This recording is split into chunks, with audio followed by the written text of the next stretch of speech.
Parmi les signes que le serviteur repose sur ses œuvres, c'est le fait que son espoir en Dieu diminue lorsqu'il est dans les fautes. Alors c'est une sagesse que Ibn Ata'illah Sakandari nous dit, elle est très importante à comprendre. Qu'est-ce qu'il veut nous dire? Il faut savoir que le croyant, dans sa vie ici-bas, il est tel un oiseau.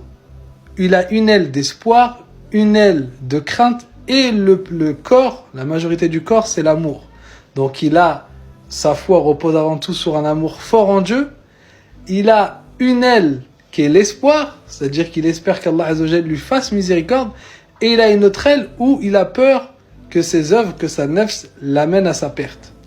Mais qu'est-ce qu'il nous dit? Il nous dit le fait que toi, tu te reposes sur tes œuvres et tu penses que c'est tes œuvres qui vont te sauver, c'est que lorsque tu fais des fautes, ton espoir est diminué envers Allah. Alors que le croyant, même s'il fait des fautes, même s'il est au plus bas, à aucun moment il doit désespérer de la miséricorde d'Allah subhanahu wa ta'ala. Il ne doit pas désespérer, même si tu es éprouvé, même si c'est dur, à aucun moment tu te dis, moi c'est sûr, je fais partie des gens de l'enfer.